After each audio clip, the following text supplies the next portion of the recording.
How do I find the right balance between striving for improvement and being content with who I am and what I'm doing? Do you know how to ride a motorbike? Cycle, bicycle? Exactly like that. When you want to have balance, you will definitely have it. You can have it. Got it? Just this, I want to balance my life. This thought itself is good enough. You are already balancing. You are moving in that direction. Yeah. This question simply arises, how do I do it? You know you can do it. Ask yourself. Your consciousness will tell you, I am not balanced. I am missing out on this. Your consciousness will say. Then you listen to your consciousness. If you are attending to your work too much, your consciousness will prick. Hey, you are forgetting your family, your wife, your children, your husband. Then you say, okay, you attend to them. If you are attending too much, immersed so much in the family and forget about all other things, then your consciousness will prick. My God, what am I got into? What did I get into? Day and night I am just immersed in this family affairs. I am not being useful to the world. I had to do something. I had to pursue my cause. I have to do justice to my work. That mind will prick. Then you do that. But this wanting to keep balance in life, that very thought is good enough. It's like the fuse in the electrical system. You know the fuse in the electrical system? Whenever the electric current surges too much, the fuse will break and save everything else. Like that, that little amount of guilt must be there. Like the fuse in the system. You don't justify your work, but that little bit is okay to have. Like the fuse in a electric. You know about the electrical system? In all that electrical board, there will be one small box called fuse. So whenever there is imbalance in current, the fuse will burst and save the rest of the electrical system. Like that in life, a little bit of guilt is okay, but not too much. Like salt in the food. If there is too much salt, can you eat it? No. Got it? So wanting to have balance is good to have that. Dear Guruji, after joining Art of Living, I don't ever feel necessary to argue with others, but they take it as my weakness. What should I do? Give them a surprise. Sometimes stand up and argue. Dearest Guruji, what is embarrassment?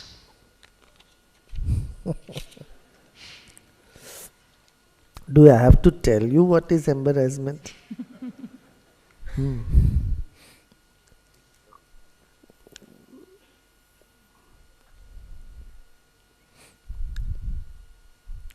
I know embracement, not embarrassment.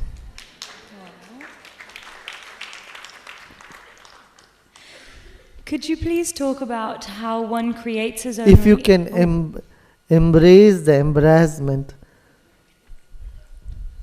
nothing can shake you. It's one thing that people try to run away from is embarrassment. Yeah? Criticism. A mild form of embarrassment is a mild form of criticism. A mild form of feeling uncomfortable. So sometimes we need to get out of the comfort zone, feel that little uncomfortable. Less then, abilities in us dawn. Yes. Dear Guruji, how can we define consciousness? And can you talk about the different levels of consciousness? Thank you. Consciousness is what is. what was and what will be. All that is consciousness. What is not consciousness, you ask me? I would say nothing. Yeah. Dearest Guruji, what is a good way to accept the death of a beloved?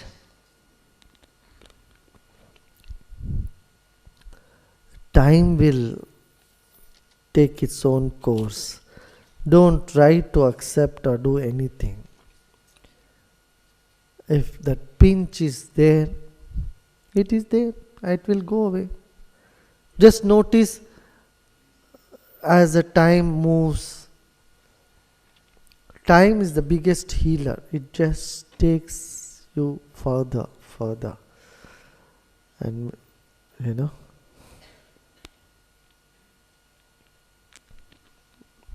so don't try to do anything. Time will take care of it. Yeah. Or wake up and see everybody is going to go there one day. They took an earlier flight, you are taking a later flight. That's all. So when some people who have gone already, tell them few years later, I'll meet you there, see you. You can say bye for now. See you later in another place. Yeah. Are all relationships based on previous karma?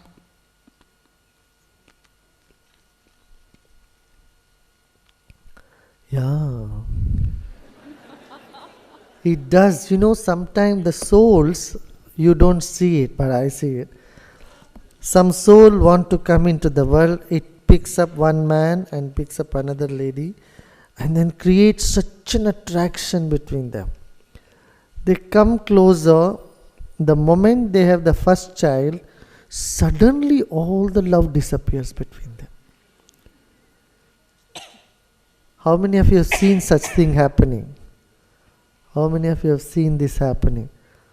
So after the first child, because the soul had its job to done, it's done, finished. So it came to the world and it doesn't worry about what the parents do. So suddenly after the first child, people lose all the attraction. Isn't it? You might have noticed. For many people, not everybody, not always. No. Don't think it's for everybody always. In some cases it happens. Sometimes it happens after the third or fifth kid. Suddenly they cannot see each other that much because their personality were artificially brought together by the spirit, by the soul who wanted to come in. So this is happening. But not always, not every time. Yeah. About 30% you can see. And they definitely end up in divorce. These cases. Because they don't match at all. Nothing matches in between them. And suddenly one realizes, we thought we are soulmates for life. And what happened suddenly? All that you came out of that bubble and suddenly you encounter, that person is totally different, I am totally different, we can never match together. This thing comes up. Yeah. But life is like that. Friends become enemies, enemies become friends. How many of you have this experience? For no reason, a good friend suddenly became your enemy. You haven't done anything bad to them, nothing at all. Suddenly they started behaving like your enemy. Isn't it? How many of you had this experience? Raise your hand. So almost everybody has this experience. You wonder why they are behaving like this. I did only good to them. Similarly, there are people, you have not done any good favor to them. They have helped you a lot. They have become your good friends. How many of you had this experience also? You haven't done anything good to them, but they have started doing good to you. So, friends or enemies, it doesn't matter. Your life runs by a different law of karma. That's why put them all in one basket. You know, because your 10 years of your friend can become an enemy anytime, and your enemy can become a big friend to you anytime. It all depends on you and only your karma.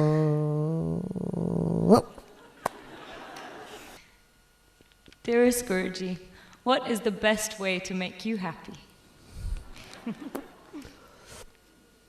You being happy and make others happy.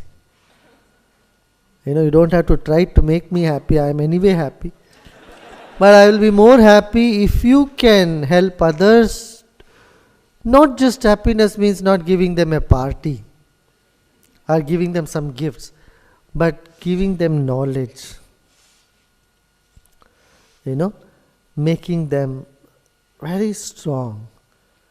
If you can bring them this knowledge, that would be the best thing, isn't it? When people listen to Ashtavakra, they say that their lives are transformed. How many of you experienced this? There's 33 tapes. When you listen to it, then your whole outlook towards life changes. Yeah.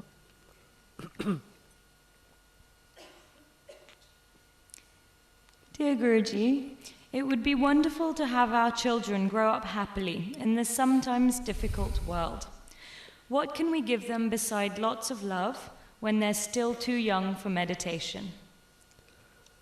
No, just play with them. Don't try to be a teacher all the time and start teaching them. Learn from them.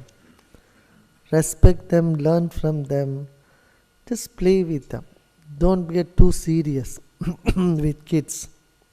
Yeah?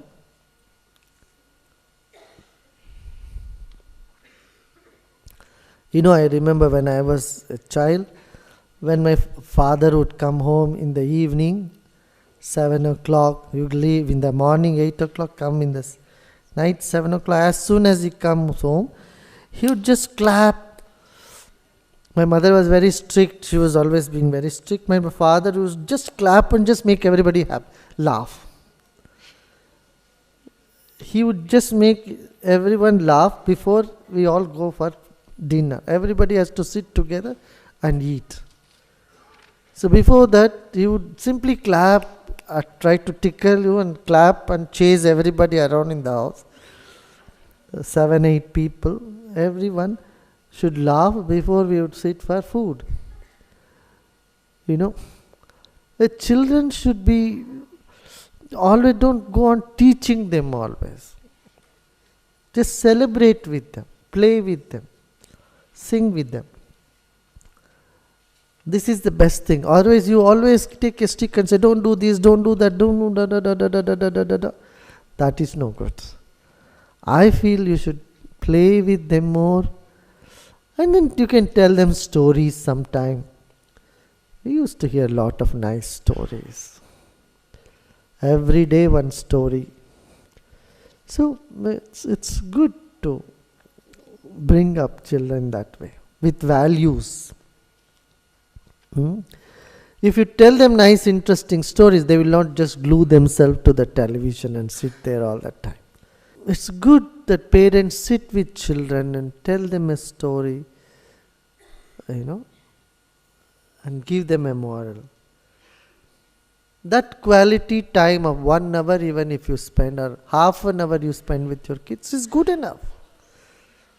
Don't stifle them sitting with them for 4, 5, 6 hours with your kids.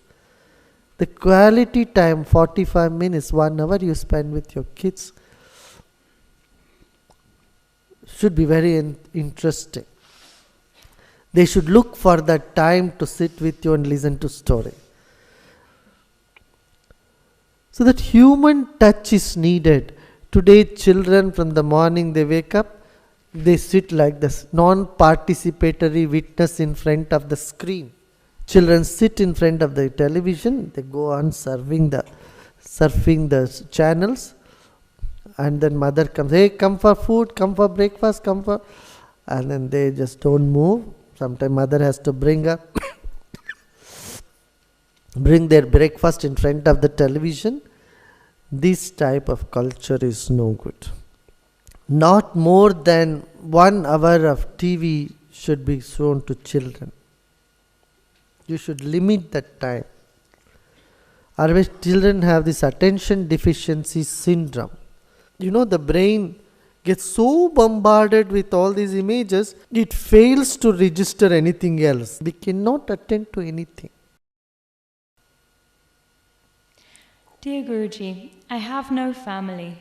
What can I do to feel less alone? Come on, I have given you such a big family. A world family, a true family which really cares for you. Yeah. Never think you have no family. I am your family. Okay? That's why I come for Christmas every year and New Year here. Why should I come otherwise?